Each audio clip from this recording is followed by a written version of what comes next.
On this Thursday episode of Locked On Broncos, Jonas Griffith is the Denver Broncos defensive wildcard at the inside linebacker position. But what makes it so and how does it impact the rest of the rotation? Not to mention, we also go through how the Broncos offense is evolving between Nathaniel Hackett and Russell Wilson, something that'll make it very hard for defenses to stop in 2022. You get that and much more in today's brand new episode, Locked On Broncos. You are Locked On Broncos, your daily Denver Broncos podcast. Part of the Locked On Podcast Network. Your team every day. What's up, Broncos country? Welcome back into a brand new episode of Locked On Broncos, your daily Denver Broncos podcast here on the Locked On Podcast Network, your team every day from the South Stands to the end zone. I'm your host, as always, Cody Roark, senior Broncos analyst at Mile High Sports, joined alongside by my co-host, Sayre Bedinger, site expert, predominantly orange.com. Both of us cover the Broncos for the Locked On Network and for 9 News. Once again, Broncos country, thank you for making us your first listen of the day, every single day, free and available everywhere you get your podcasts, and also available on YouTube if you want to watch us in 4K high definition. Sayre, Jonas Griffith is one of those players here on the Denver Broncos roster that hasn't been talked about, I would say, as much as he should be, because I truly believe he will be the starter at the wheel linebacker position right next to Josey Jewell at the Mike position.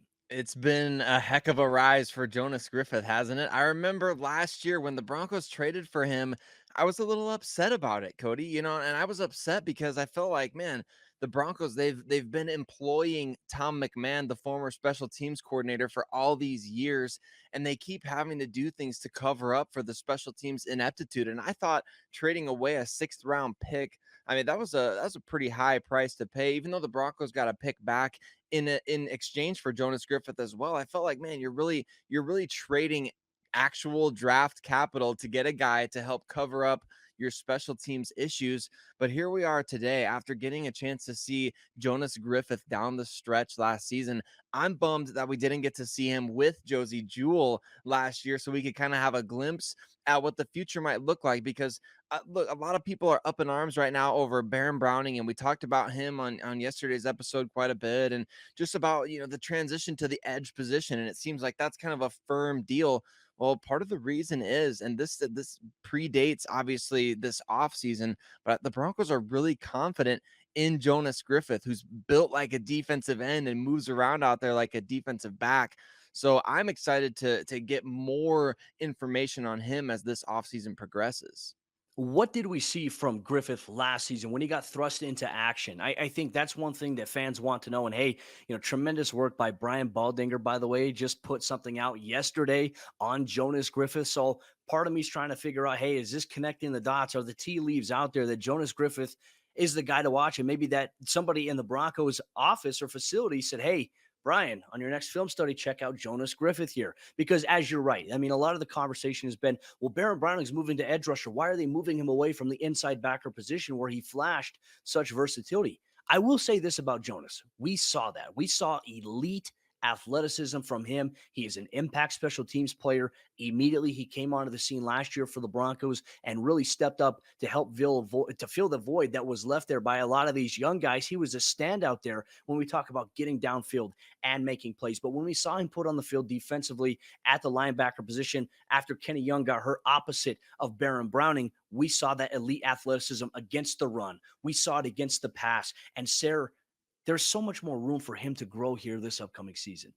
Well, there really is, and the sky's the limit. What one thing that I saw from him, Cody, and I was actually just watching a little bit more of him the other day in preparation for writing a post about him. It's cool that Brian Baldinger put something out and is studying his film, because I was just kind of thinking of, hey, it's the dog days of summer. What can we write about? Let's write about Jonas Griffith and the things that he's doing. Now we get to talk about him on the pod. One thing that I feel like he did better than most of the linebackers that rotated in for the Broncos last year, because it was one injury after another, and it was brutal to watch. One of the things that he did better than pretty much everyone else is take on and get off of blocks in the running game. We saw the run defense definitely get back to a level that was at least in maybe competent is the right word. I don't know if that's a little too harsh, but when he got into the lineup, he started helping this run defense considerably.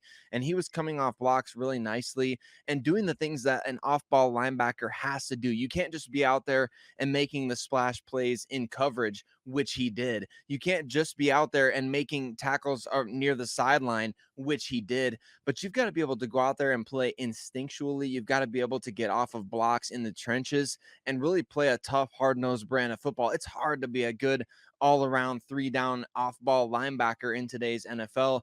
But I look back at last year, that specifically that Raiders game, you see the range, you see the toughness, and you saw a play where the Raiders tried a little swing pass to a running back. I can't remember which back was on the field, but Jonas Griffith came up and absolutely blew it up behind the line of scrimmage, which is tough to do. I mean, he's probably tracking about 15, 20 yards on a play like that. So he's a really impressive guy. And I think what we saw from him last year, it definitely allows this position to be kind of a surprise based on, I think, where people are at. And I don't know. What does it mean for a guy, though, like Alex Singleton, who was brought in this offseason? Well, the Broncos signed him to a 1-year deal, and a lot of people in Broncos country, I felt like, have expressed a vocal concern. They're like, hey, the Broncos starters at linebacker are going to be Josey Jewell and Alex Singleton. And a lot of Broncos fans weren't very happy with the idea of Singleton starting. I think Singleton will be a good rotational piece for the Broncos. However, I feel like his primary role so far has been to be brought in to play primarily special teams and to be a backup to a guy like Josey Jewell if he gets banged up a little bit. And I think that will position is wide open around. I think it is Jonas Griffith for the taking, and I think he's the true wild card on this defense. But here is the most simplified reason. We hear Nathaniel Hackett saying all the time, the 11 best players will be on the field. Well, in my opinion, Sayre, a guy like Jonas Griffith gives the Broncos defense the absolute best chance possible to succeed when we talk about the linebacker and the positional demands that it's meant. Not to mention, you don't have to pay him a lot of money right now. That's where the gamble is. That's where the bargain is for George Paton, where this has an opportunity to turn into an extension for Jonas Griffith after the season. But it's not going to be something that's going to break the bank. And the Broncos don't have to go out there and spend a record-setting contract for a guy that they're continuously developing that is having a major impact right away. And that should excite Broncos country coming up this upcoming season. But Broncos country coming up here in just a moment. The Broncos offense apparently is a hybrid model of what Nathaniel Hackett likes to do and what Russell Wilson likes to do. And why might it be more difficult for defenses to prepare for it coming into this season? How could it lead to a hot start? Sayre, Bedinger, myself, we're going to talk about that and much more coming up here in just a moment. But before we do that, let me tell you about the sponsor of today's episode of the show. That's our good friends over there at BlueNile.com. And at BlueNile.com, you can celebrate all of life's special moments, from creating the custom engagement ring of her dreams to gifting a classic and timeless jewelry piece, all at the prices that you won't find at a traditional jeweler. Now at BlueNile.com, make sure that your moments sparkle with jewelry from BlueNile.com, and Locked On Sports listeners get $50 off purchases of $500 or more. And this podcast exclusive includes engagement. Use code Locked On. That's one word, Locked On. Plus, every order is insured, it ships free, and it arrives in discreet packaging that won't give away what's inside. So you can shop stress-free and find your forever piece. Go to BlueNile.com today.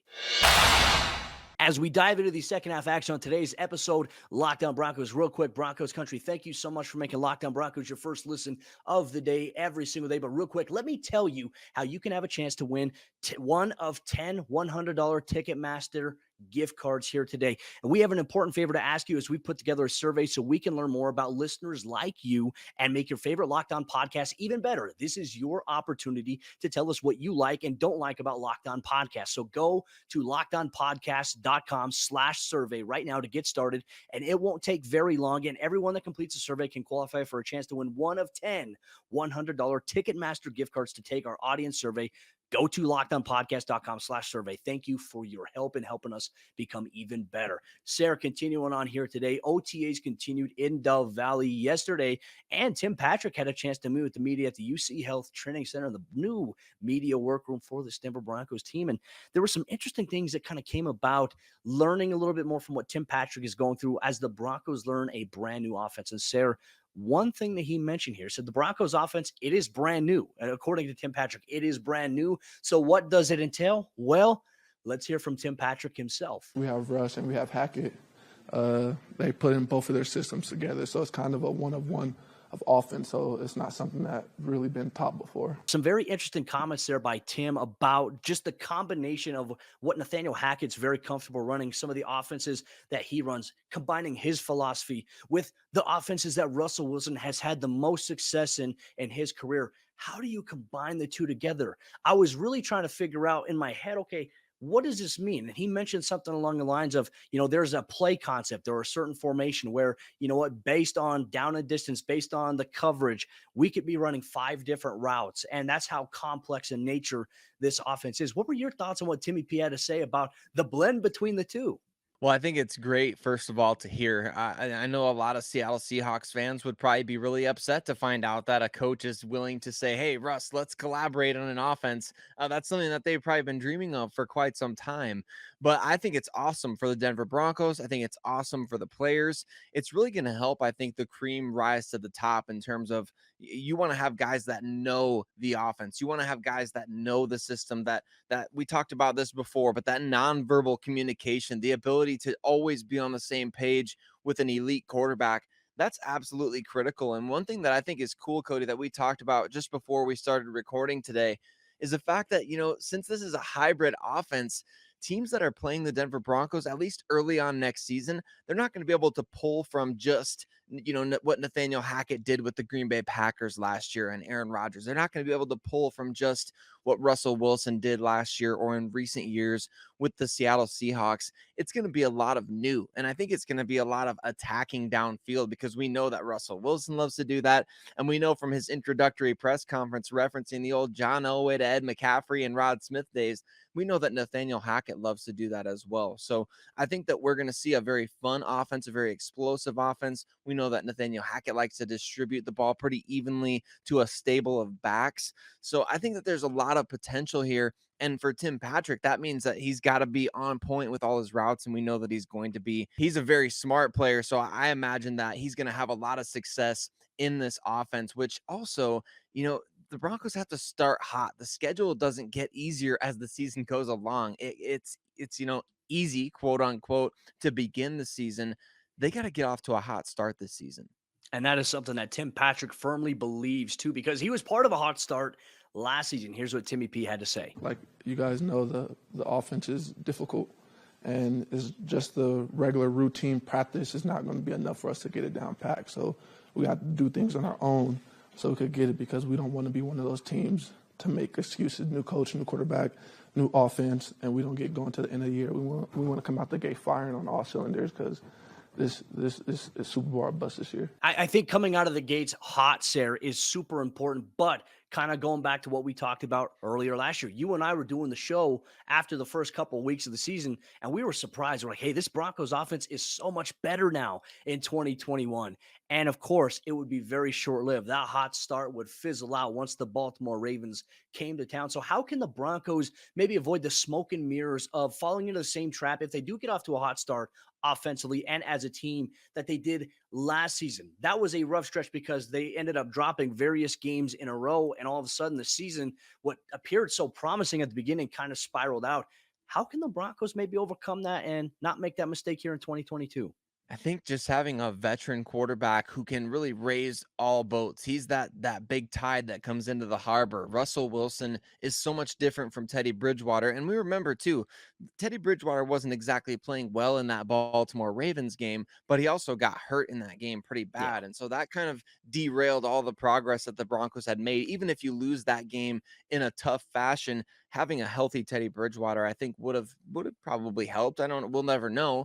But at the same time, I do think that the level of play that your quarterback is capable of can help you get out of those ruts rather quickly. We saw back in 2012, the Broncos are down 24-0 at halftime in San Diego against the Chargers, and all of a sudden the light flicked on for Peyton Manning. Something came on, and he just absolutely started dominating every single team that the Broncos played for the remainder of that season. And there he is right there. And that's what I foresee with Russell Wilson, right? I foresee, hey, the Broncos maybe have a tough half or a tough game against a certain team. They're able to get out of that hole because of Russell Wilson.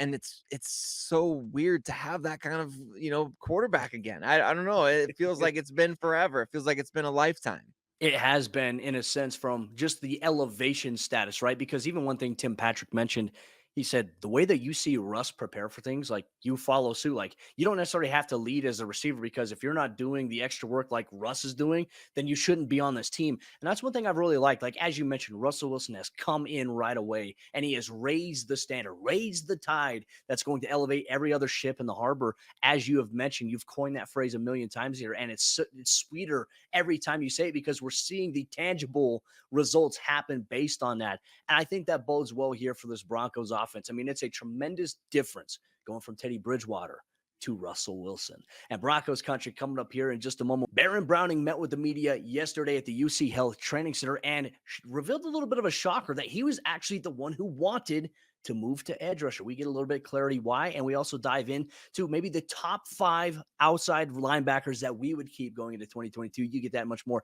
coming up here in just a moment. But before we do that, let me tell you about rockauto.com, the sponsor of today's episode of the show. And if you need anything for your vehicle, rockauto.com has everything that you could be looking for, whether it's brake parts, tail lamps, motor oil, or even brand new carpet. And whether it's for your classic or your daily driver, rockauto.com makes it easy for you to find what you're looking for. You can browse based on year, make, model, brand, specifications, and even the prices that you prefer, all at rockauto.com, because prices are always reliably low and you no longer have to spend 30%, 50%, or even 100% more for car parts at local chain auto stores or car dealerships when you can get them cheaper at rockauto.com. So go to rockauto.com right now to see all the parts available for your car or truck, right? Lockdown Broncos in there. How did you hear about us box so that they know that we sent you. Amazing selection, reliably low prices, all the parts your car will ever need. rockauto.com.